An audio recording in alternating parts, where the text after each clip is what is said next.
Hello दोस्तों, तो कैसे हो आप सब। चलिए आज की अपनी हॉरर स्टोरी शुरू कर लेते हैं। ये कहानी एक औरत की है, तो चलिए स्टार्ट कर लेते हैं। मैं एक गृहिणी हूँ और मेरे 3 बच्चे हैं। मेरा विवाह वर्ष 1980 में वसंत पंचमी के दिन हुआ था। बचपन से ही मेरे घर में धार्मिक माहौल रहा है, इसलिए पूजा पाठ और हवन दान वगैरह धार्मिक कार्यों से नाता जुड़ा हुआ था। शादी करके जब मैं ससुराल आई तब मेरे ससुराल का पूरा कुटुंब अतृप्त पुत्री आत्माओं से परेशान था और शादी के दूसरे ही दिन हमारे पूर्वजों की अतृप्त पुत्र आत्मा ने मुझे भी सताना शुरू कर दिया। मेरे पति एक फैक्ट्री में नाइट शिफ्ट में काम करते थे, इसकी वजह से रात को मैं अकेली होती थी। मेरे बगल वाले कमरे में मेरी सास और ससुर का कमरा था। पहले कुछ दिनों तो मुझे अजीब अजीब आवाज़ें और धुंधली धुंधली आकृतियाँ नज़र आने लगी, जिसे मैंने नज़रअंदाज कर दिया। वह मेरी सबसे बड़ी भूल साबित हुई। धीरे धीरे घर की चीज़ों का अचानक गिर जाना और दिल दहला देने वाली काली चीखों का सिलसिला शुरू हो गया। मैंने अपनी सास और पति से इस बात की फरियाद की, पर उन्होंने मुझे यह कहकर समझा दिया कि सब ठीक हो जाएगा, पितृ कार्य जल्दी करवाएंगे तब ऐसी घटना बंद हो जाएगी। मैंने भी हिम्मत बांध ली और अपनी परेशानियों का मुकाबला करने लगी। मेरे साथ जो घट रही थी वह सपने में घट रही थी कि हकीकत में इस बात को आज तक मैं समझ नहीं पाई हूँ। अब मैं जो बताने जा रही हूँ वह मेरे साथ लगातार 3 साल तक हुआ है।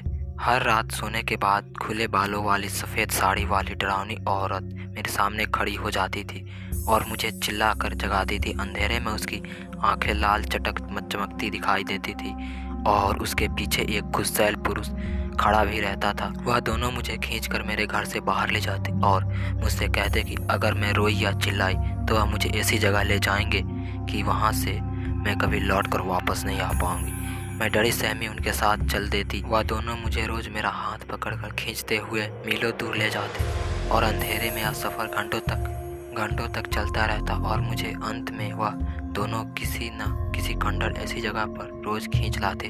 खंडर पर पहुंचने के बाद वह गुस्सैल आदमी कहीं से कुल्हाड़ी लाकर गड्ढा खोदने लगता और उससे डरावनी सफ़ेद साड़ी वाली औरत से कहता कि इसे वापस नहीं जाने देना है, इसे यहाँ जिंदा ही काट देना। यह सुनना कर मेरे तो हाथ पांव कांपने लगते और मैं चीख चीख कर बचाने की गुहार लगाती। गड्ढा खोदने के बाद वह व्यक्ति मुझे गड्ढे में डालने लगता, पर वह विकराल औरत उसे ऐसा करने से रोकने लगती और उस आदमी से झगड़े हुए मुझे वापस दौड़ाकर अपने घर मेरे पलंग तक पहुंचा आती थी। ऐसा करने पर वह गुस्सैल आदमी भी पीछे पीछे भागता हुआ वापस घर तक आता और सफ़ेद साड़ी वाली डरावनी औरत को वह मेरे रूम में ही मारने पीटने लगता। वह सफ़ेद साड़ी वाली औरत मार खाते खाते मेरी ओर देखती और वैश्यान तरीके से हंसती जाती। पूरी रात यह डरावना मंजर मेरे साथ चलता रहता और मैं डरती या कांपती सब समती रहती। और सुबह होते ही वह दोनों जाने लगते और जाते हुए कह जाते हैं कि तुम्हें लेने के लिए हम फिर आएंगे, और फिर वह दोनों गायब हो जाते। तो दोस्तों, आप जो को हॉरर स्टोरी कैसी लगी? अच्छी लगी तो वीडियो को लाइक कीजिएगा और चैनल को सब्सक्राइब कर लीजिएगा। अगर आपके साथ भी ऐसी ही कोई घटना हुई है तो आप हमें ईमेल भी कर सकते हैं। हमारा ईमेल आईडी चैनल के अबाउट में दिया गया है। तो मिलते हैं कर नई हॉरर स्टोरी के साथ। तब तक के लिए बाय बाय।